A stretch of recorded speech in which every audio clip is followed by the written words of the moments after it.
नमस्कार, आप देख रहे हैं एफसीएन 24 न्यूज़ में आपके साथ हरकुलिस पांडे।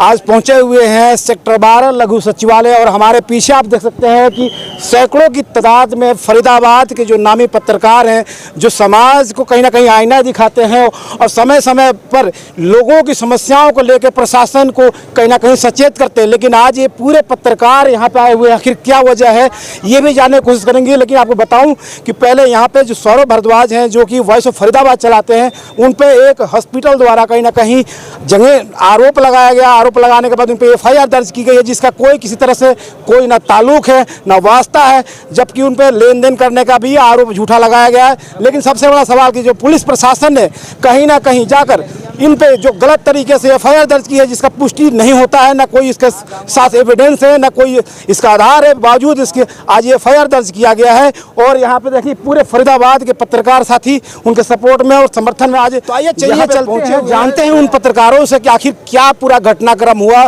क्या हुआ सौरभ भारद्वाज के साथ, जो कि वॉइस ऑफ फरीदाबाद चलाते हैं, उन पर क्यों एफआईआर दर्ज की गई। ये तमाम मुद्दों पर बात करने की कोशिश करेंगे। और चलते हैं, कुछ लोग हैं जो पत्रकार हैं, वरिष्ठ पत्रकार है, जो फरीदाबाद की समाज की कहीं ना कहीं आईना है, कहीं समाज को लेकर सरकार से कहीं ना जूझते नजर आते हैं। लेकिन आज वो खुद अपनी समस्याओं से जूझने के लिए आज डीसी कार्यालय पर पहुंचकर यहाँ पर अपनी समस्याओं को लेकर ज्ञापन सौंपने के लिए पहुंचे हुए हैं। लेकिन अभी भी आप देख सकते हैं तस्वीरों का गेट नहीं खुला हुआ है, प्रशासन द्वारा रोका गया है। लेकिन कोशिश करते हैं कि आखिर क्या पूरा मामला है, तो आइए चलिए जानते हैं।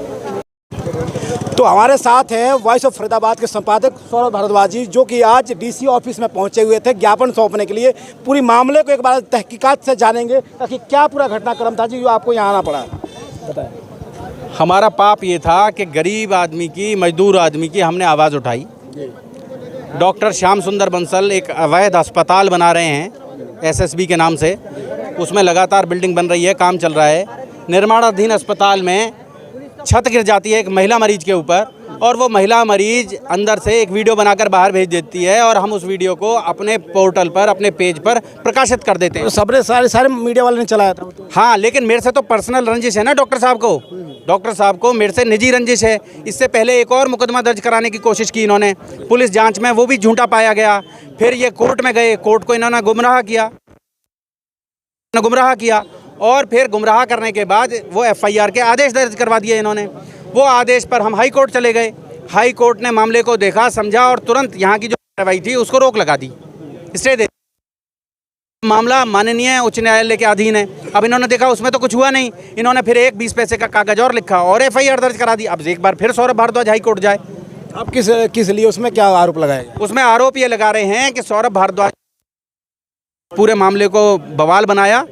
ये जो बवाल है ये सौरभ भारद्वाज के आईना दिखा दिया आपने, बवाल कर दिया। और उसके बाद सौरभ भारद्वाज ने वहाँ 15 आदमियों को भेजा जो डॉक्टर बंसल को जान से मार दें, जो उनके अस्पताल में आग लगा दें। एफआईआर में लिख रहा है जी कि वो ऐसा कुछ है भी नहीं। उकसाने पर वो लोग अस्पताल में आए और उस अस्पताल में आकर उन्होंने अस्पताल को आग लगाने की कोशिश की, ये एफआईआर में लिख रहा है। तो जरा समझे कि समाज की जो जनता है वो कहीं अंधी है कि पत्रकार जब उसको बताता है तो उसको बताते को चढ़ाने जा रहा है, यानी भड़काने जा रहा है, यानी समाज की कमियों को प्रशासन और सरकार को दिखाना एक दुर्भाग्यपूर्ण है। एक तरह से कहें अपराध की श्रेणी में आता है, तभी तो ये एफआईआर दर्ज करवाई जाती है। और इस अस्पताल की जिसकी बात की जा रही है, इस पर लाखों बार कहीं ना कहीं आरोप लगते गए, लेकिन प्रशासन के कानों पे जू नहीं रहेगा।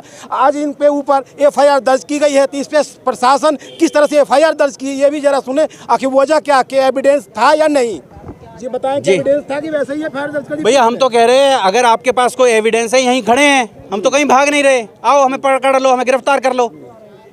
आपके पास तो रात दिन एक करके समाज की समस्याओं को लेकर उठ के चले जाते हैं। और आज आप विश्वास नहीं करेंगे, रात को 1:30 बजे भी कोई कॉल आती है ना, हम 1:30 बजे उठकर रजाई छोड़कर जाते हैं। ये तमाम मीडिया के जो साथी हैं ये अपने आप को लगातार खपा। आपने तक पक्षपात नहीं किया, तो प्रशासन और सरकार ऐसे उसके लिए भी तो आपने खबर चलाया है, उसके हितार्थ के लिए भी तो आपने काम किया है, और आज आपके दुश्मन बने हैं बहुत बार। क्या लगता है कि प्रशासन को समझ में नहीं आता क्या, जो सरकार है, प्रशासन जो हमारी न्यायपालिका है, इन अस्पतालों की दी हुई गाड़ियों में बैठकर पुलिस अपराधियों को पकड़ने जाती है।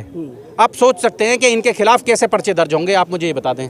क्यों पुलिस को तो पूछना एक बार फर्ज बनता था कि हाँ जी भरद्वाज जी, क्या ये जो आप पे FIR दर्ज करने के लिए आए हुए बंसल, क्या उचित है या अनुचित है, इस बारे में कुछ कहेंगे? कि अभी तो जब खबर चलाते तो पूछते ना कि जी भाई आप दूसरा कोई पक्ष रखना चाहता है तो रखें। क्या आपका अपना पक्ष जाना इन्होंने? इनकी भी जो खबर चलाई उस खबर में हमने कहा कि अगर ये अपना पक्ष रखना चाहें तो देखिए, पत्रकार जब कब खबर चलाता है तो दूसरे का भी पक्ष जानने की कोशिश करता है और पहले का भी, यानी जब दोनों का पक्ष जानने की कोशिश करता है तो क्या प्रशासन का फर्ज नहीं बनता कि पत्रकार का भी पक्ष जाने कि आप पे जो FIR दर्ज हो रहा है, आप पे जो आरोप लगा रहे हैं वो कितना सटीक है, कितना सही है। लेकिन एक तरफा कार्रवाई करके FIR दर्ज कर दी जाती है, जिसकी ही आवाज़ उठाओ वही FIR दर्ज करवाता है। समझ सकते हैं कि चौथा स्तंभ की देश में क्या हालात है, और सरकार प्रशासन को सब समझ में आता है लेकिन अनदेखी बनी है, अब बहरी बनी पड़ी है। लेकिन यहाँ के प्रशासन की बात करें कि लगातार कहीं ना कहीं पत्रकारों की आवाज़ को दबाने की कोशिश किया जाए, जो कि आज सौरभ भारद्वाज जो वॉइस ऑफ फरीदाबाद के संपादक हैं उनके साथ भी हुआ है, और आज DC ऑफिस पहुंचे हुए ज्ञापन दिया इन्होंने। अब देखना ये होगा कि आखिर क्या आगे कार्रवाई होती, क्या लगता है कार्रवाई होगी या नहीं? अब मैं नहीं, प्रधानमंत्री के नाम ज्ञापन देने की ज़रूरत क्यों पड़ी? अगर फरीदाबाद पुलिस हमारी शिकायतों पर कार्रवाई करती, हमने तो 17 जुलाई 2022 को लिखित में शिकायत की इस डॉक्टर की जो वित्तीय अनियमितताएं हैं, इसने जो गोलमाल कर रखे हैं, घपले कर रखे हैं, उनकी लिखित शिकायत माननीय जांच नहीं हो रही है, कोई जांच नहीं, फाइल बंद कर दी, कोई जांच जी। मैं बताता हूँ आपको एक बात। देखिए, एक मिनट रोकूंगा।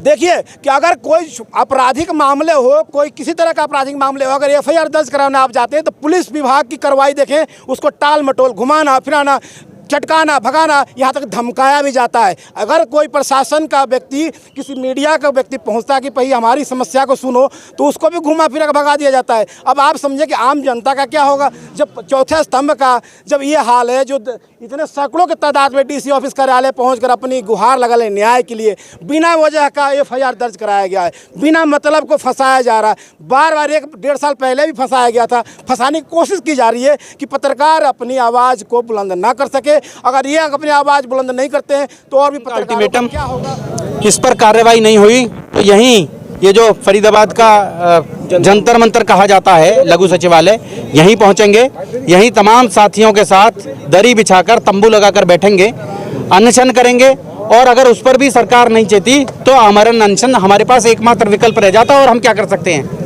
FIR दर्ज हो गई है, आमरण अनशन, यानी जब पूरा पुलिस प्रशासन सब कुछ हार जाता है तो लोग चौथा स्तंभ के पास जाते हैं, पत्रकार के पास जाते हैं कि भाई हमारी समस्या को सुनो। सरकार नहीं सुन रही है, पुलिस नहीं सुन रही है, नेताजी नहीं सुन रहे हैं। आज जब पुलिस सरकार सब मिलके मीडिया को दबाएंगे तो क्या होगा? आम जनता कहाँ जाएगी, आप समझ सकते हैं। आप देख रहे थे FC 24 न्यूज में, आपके साथ हरकुल पांडे।